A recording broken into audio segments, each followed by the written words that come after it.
This is White Plains Week, the weekly roundup of White Plains, Westchester, and world news. With John Bailey, editor and publisher of the daily internet newspaper White Plains Citizen Net Reporter, WPCNR.com. Jim Benerofe, editor and publisher of SuburbanStreet.com and WhitePlains.com. And me, Peter Katz, formerly with NBC, ABC News, and stations from Boston to Los Angeles. White Plains Week, what's happening? Who are the newsmakers? What's in store for the future? The views and opinions expressed on this program are solely those of the participants. White Plains Week is presented on Optimum Cable Channel 76, Verizon Fios Channel 45, and on the internet at whiteplainsweek.com, youtube.com, and wpcommunitymedia.org. Now, White Plains Week. Good evening, Mr. and Mrs. White Plains, Westchester, and the world, and all of you voters out there. So many choices. Who to vote for, who to believe, what bridge to cross to get to the other side in Westchester County. John Bailey with Jim Benerofe, the journalism kingpin for the last 25 years in White Plains, and of course, the anchor for all seasons, Peter Katz, and me, of course, John Bailey. So, Jim, could we have the headlines, please? Here are the headlines for this week of October 6th. Campaigns for county executive flare up. City mayoral race quiet. Las Vegas mass murder leads Senator Latimer to revive call on Astorino to ban gun show on county property. Bump stock sales open county center records.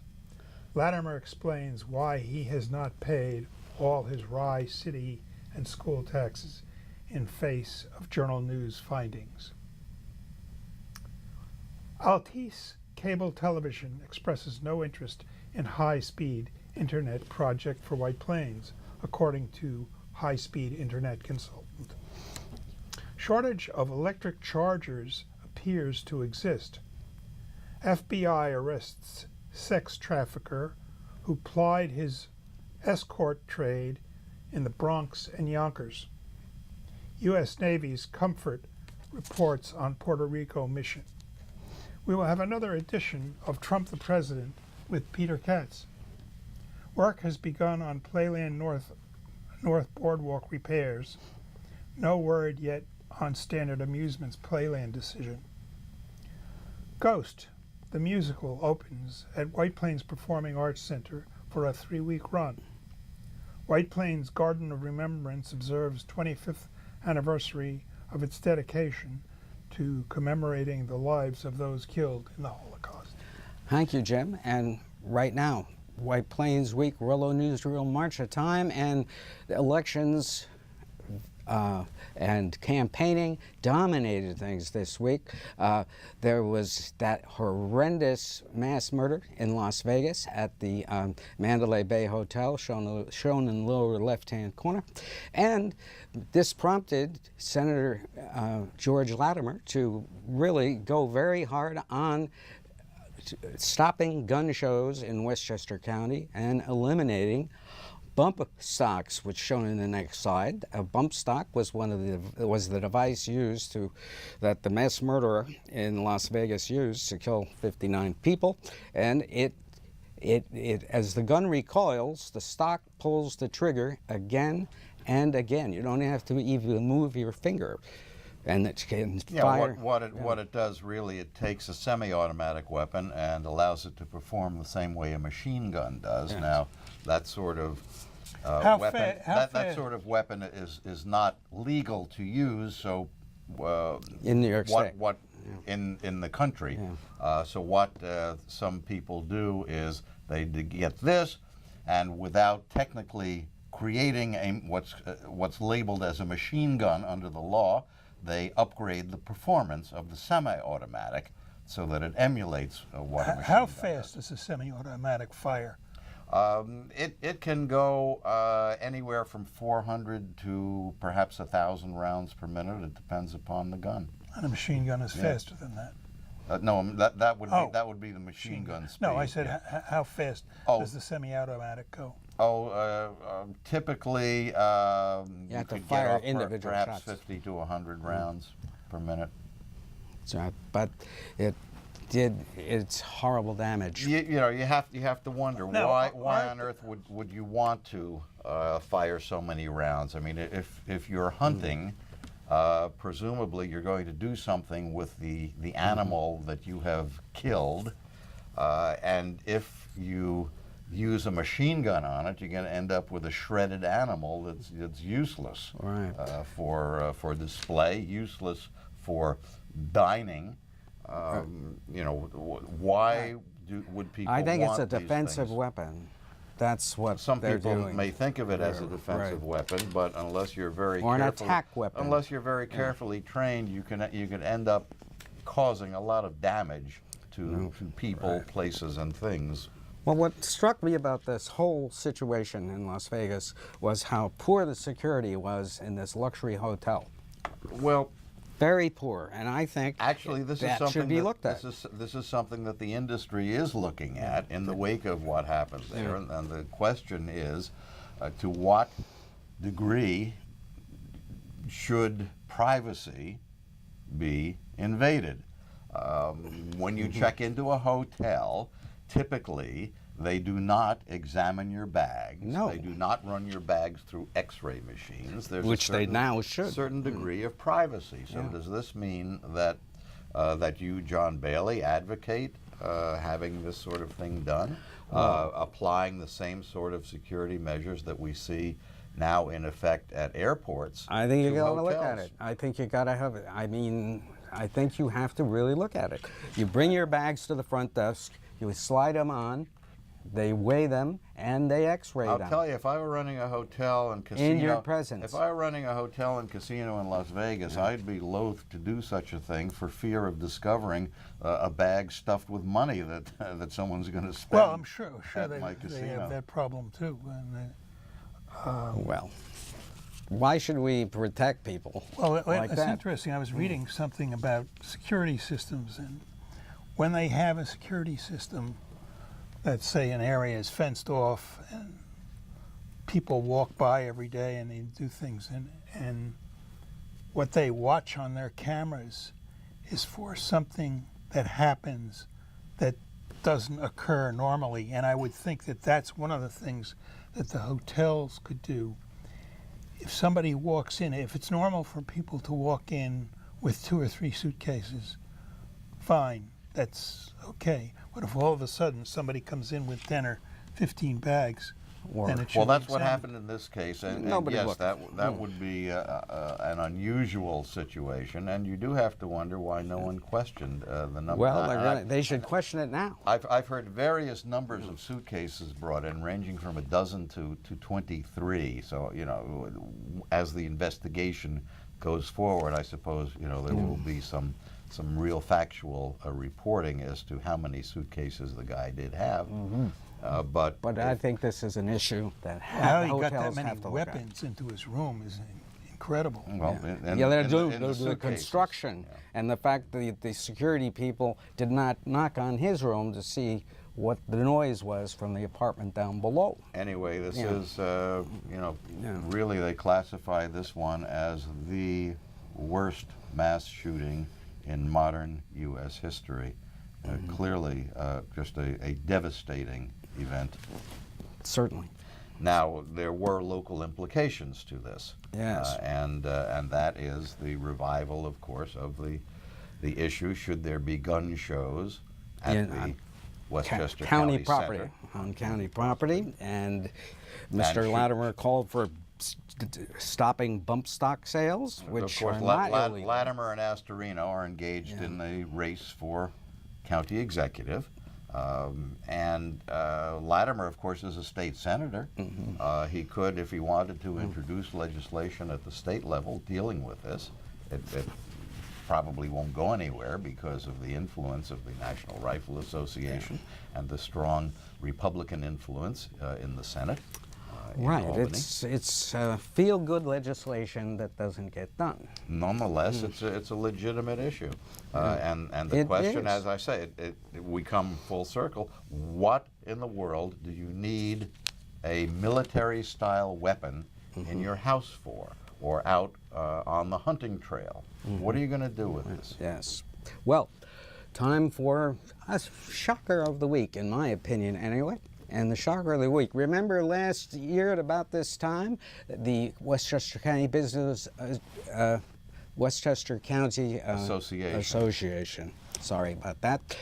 Held a press conference saying that Yonkers, White Plains, New Rochelle, and Mount Vernon had banded together to offer a package to providers of high-speed internet service because they said this was needed to make the cities more attractive to business. Well, this week it was announced that Altice Cablevision would be high-speed interneting the town of Greenburgh, very big suburban tract in White Plains. And as part of the story, it was the Joan McDonald, who is the Westchester County Association's strategic advisor on the high-speed internet, said, "We've had conversations with Altice, and right now they seem less interested in inclusion of high-speed internet to cities and more interested in going after the higher-income communities. Frankly, we're a little disappointed." And that is interesting. I think it points out that you can ask businesses to do something, but business will do what it wants to do. Well, FiOS now offers high-speed internet, gigabit internet. It's actually about 900 megabits, not one full gigabit, but nonetheless it's available if you want to pay for it. Yeah. In order for Altice to do this in certain urban areas, they would have to upgrade their infrastructure. In many cases, the Altice network, which used to be the Cablevision network, is operating using cables which were strung 30, 40 years ago. So they would need to do a lot of upgrading to fiber. Now, the difference is that Verizon in its FiOS network put in fiber to begin with. So they have the capability. And they've been making inroads. They've been making lots of inroads on Cablevision. So the question is, in Altice's mind, how much do we want to invest in our infrastructure? What are our needs going to be in the future in the way of additional programming?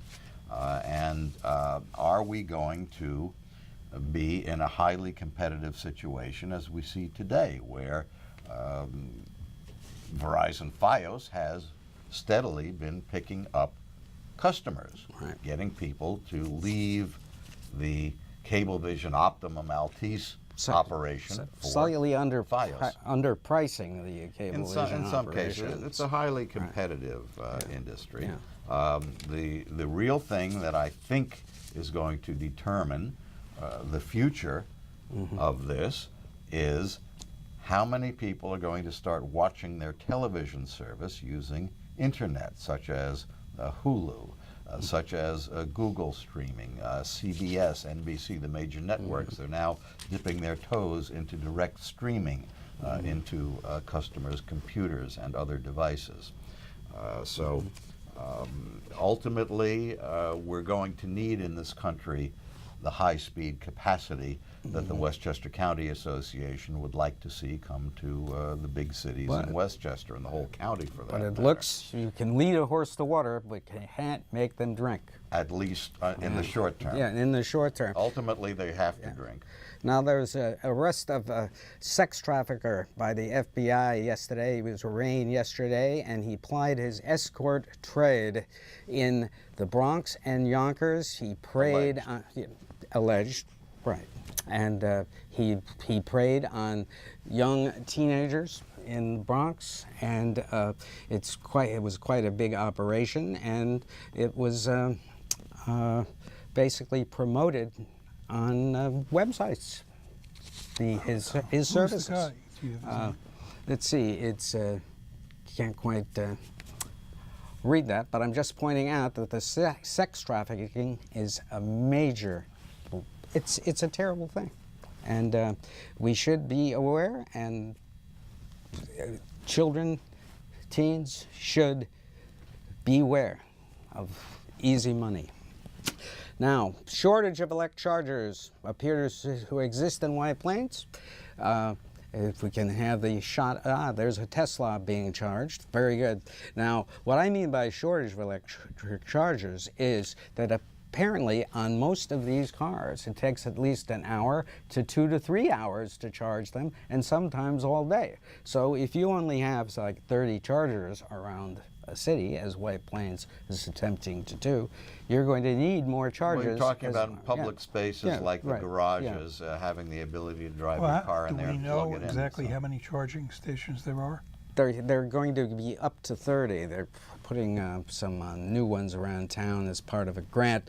Well, do we know how much the existing ones are being used? No, that I did not haven't seen any appear. That did not on appear. That, so, you know, but if you have existing charging stations that are not being used, then there's no shortage and there's no need to put in new ones, is there? Well, it's if General Motors is going to turn out nothing but electric cars, I mean, you're going to need more chargers. Well, it's a matter of future infrastructure. I think yes. It's premature. Now, I got a press release from, of all places, the U.S. Navy yesterday, talking about the U.S. Navy's Comfort arriving in Puerto Rico. It's a hospital ship. It took like 10 days for it to get there after the storm, but it finally has arrived, and they're able to offer various health services. We do know that the hospitals in Puerto Rico were devastated by the storm.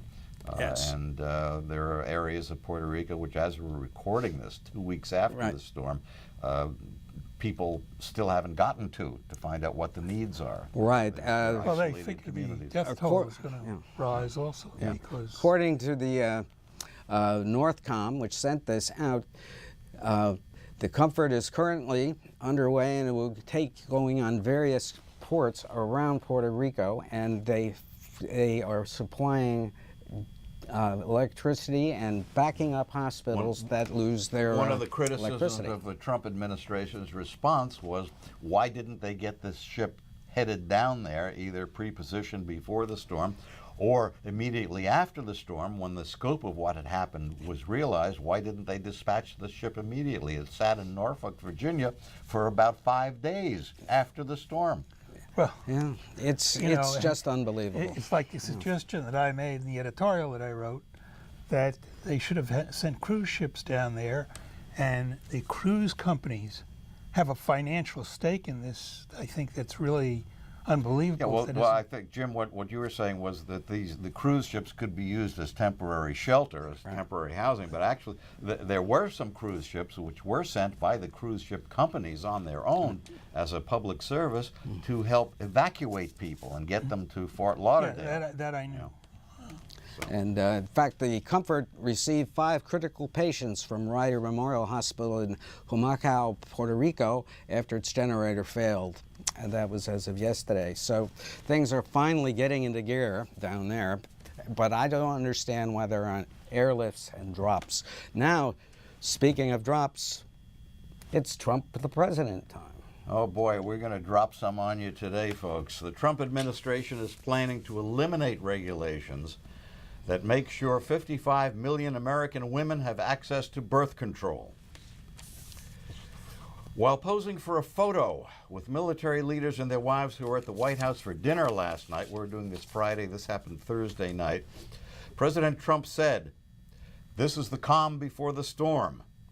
Reporters repeatedly asked him what he meant by that. What was the storm that he was talking about? He couldn't come up with an answer to explain what he had said. Neither could anyone else around the White House, even as late as this morning, figure out what he meant by that calm before the storm. NBC News first broke the story that Secretary of State Rex Tillerson called President Donald Trump a moron and had to be talked out of resigning by Vice President Pence and a couple of others. Trump says NBC News made it up and it was fake news. Well, I'm hearing that NBC News was not entirely correct in what they reported. It seems that Tillerson did not call Trump a moron. He called him an effing moron. And I'll leave it to you to fill in what the effing means. The story has been confirmed by other news organizations and 5 insiders in the White House who heard it or otherwise were in a position to know. Tillerson held a news conference, something he almost never does, where he heaped praise on Trump and otherwise attempted to appease the president. But when asked, Tillerson would not deny the moron story. Investigators from Special Counsel Robert Mueller's office have interviewed the former British spy Christopher Steele, who wrote the infamous dossier. John, you read that dossier about how the Russians were working since 2013 to try to make Trump one of their agents, and how the Trumpsters worked with the Russians on the presidential election. On the way back from Las Vegas Wednesday, after he had visited first responders and survivors of that massacre, Trump told reporters that now is not the time to talk about changing gun control laws. The White House, the White House has been trying to blame President Obama for the Las Vegas massacre, saying he missed an opportunity in 2010 to have the Bureau of Alcohol, Tobacco, and Firearms crack down on the use of the bump stocks that we just talked about by the Las Vegas shooter. What really happened was that the Bureau concluded it did not have the authority to regulate the bump stocks. Only Congress could write a law to deal with the bump stocks. And we all know about the National Rifle Association's control of Congress. Now, on Thursday, yesterday, the NRA put out a statement saying that it would welcome ATF using its power to take butt stocks off the market, but the NRA knows that the ATF does not have the power to take them off the market. Nonetheless, many Republicans in Congress are now calling for a law to regulate those devices. When Trump went to Puerto Rico, he met with the hurricane survivors. Now, they were carefully screened and were Trump supporters to begin with. He tossed a few rolls of paper towels to some of them. He was given some flashlights to hand out, but he didn't hand out the flashlights. He noticed that the room they were in had electricity and air conditioning, and so he told them that since the power is back on, they don't need the flashlights. And of course, what he missed was that he and those survivors were in a well-controlled situation in a room that did have electricity, and that only 5% of Puerto Rico has electricity. Earlier, he declared that Puerto Rico had created a financial burden on the rest of us by getting hit by a hurricane. Yeah. Of course, they did that let's move the deliberately. island. Yes. Let's build the wall and move an island. So Mrs. Trump was with him in Puerto Rico, and they cut their visit short, leaving a full hour earlier than they were supposed to. Now, listen to this one. Third-party presidential candidate Jill Stein attended that infamous dinner meeting in Moscow, which also was attended by Trump's fired National Security Advisor and campaign operative General Michael Flynn. Stein sat at the same table with Flynn and Russian President Vladimir Putin. When photos of that dinner meeting in Moscow were shown, the pictures usually just concentrated on the part showing Flynn and Putin. But when you back out and look at the rest of the picture showing the whole table, there she is, Jill Stein. There's a reason they did that. We now know that the Russians bought ads on Facebook and probably in other places pushing Stein's third-party candidacy for the White House. Remember during the campaign when all of a sudden there were reports of millions of dollars pouring into Stein's campaign treasury virtually overnight? Yeah. An analysis shows that in key swing states which Trump needed to win the Electoral College votes, Stein typically pulled 4 or 5 times the number of votes that prevented Clinton from beating Trump in those states. If Clinton needed only 10,000 votes to beat Trump, say in Wisconsin, Stein pulled 50,000 votes. Now those were votes which it's believed would never have gone to Trump. It's reported the special counsel Robert Mueller is investigating all of this as part of his look into collusion between the Russians and the Trumpsters. U.S. Senator Luther Strange, strange name, the Republican Party establishment's candidate in the Senate Republican primary in Alabama 2 weeks ago to fill a seat vacated before when Jeff Sessions was appointed Attorney General. He was defeated. Trump campaigned for Strange. So did Senate Majority Leader Mitch McConnell, who arranged for $10 million to go into the Strange campaign. The man who won, Roy Moore, was backed by Trump's White House advisor Steve Bannon, now head of Breitbart.com StubHub.com. You all remember Steve Bannon, don't you? Most people don't know this, but Bannon made a rare appearance at Moore's headquarters on election night and said this was just the beginning of destroying the Republican Party establishment. A Huffington Post poll says 54% of Americans disapprove of what President Trump did in attacking the National Football League players for taking a knee, as they call it.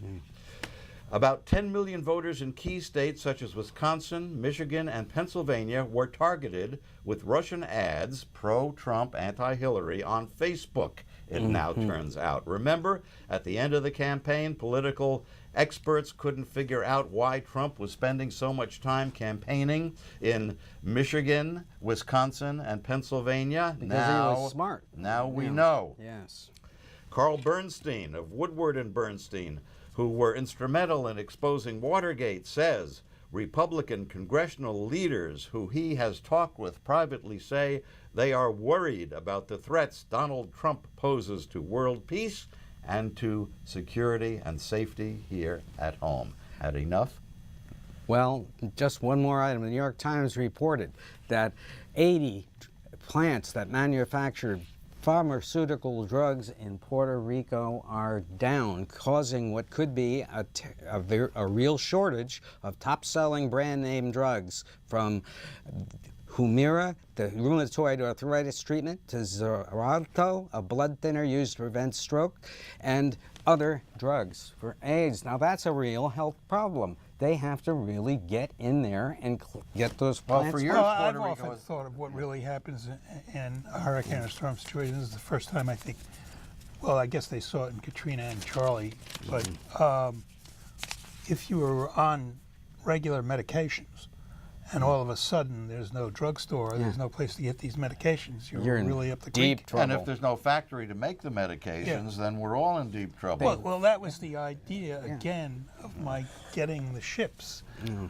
I mean, the ships could have rented space on the ship to somebody like Walgreens or CVS. That they could, but that'd be quickly sold out.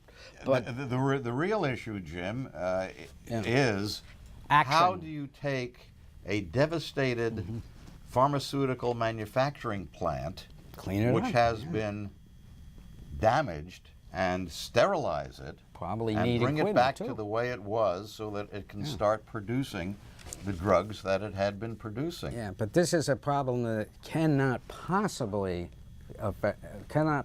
not affect many people. Some notes: October 10th, 360 Hamilton Avenue, a forum between Mr. Astorino and Mr. Latimer. October 11th, Pace University in White Plains, another forum, 6:30 to 7:15, with Mr. Astorino and Mr. Latimer, and of course the ever popular League of Women Voters Forum on October 25th, And Columbus Day is coming up on Monday. Keep in mind that even though it's a holiday in many other places, schools are closed, City Hall is closed, it's not a holiday at the parking meters in White Plains. No, certainly not. Couple of quickies. Playland Boardwalk is being repaired. Next slide, please. It has started. They weren't working on it yesterday and we were there, but that's 5 years after Sandy destroyed it. Ghost will open up next week.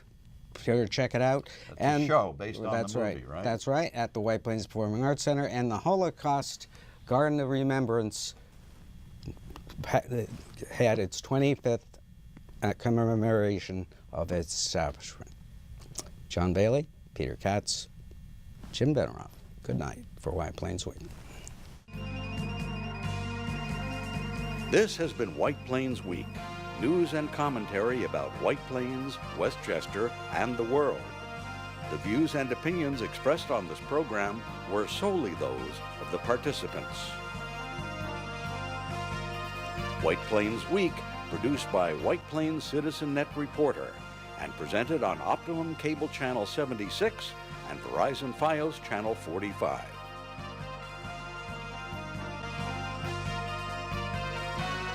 You may view White Plains Week anytime on the internet at whiteplainsweek.com, youtube.com, and wpcommunitymedia.org.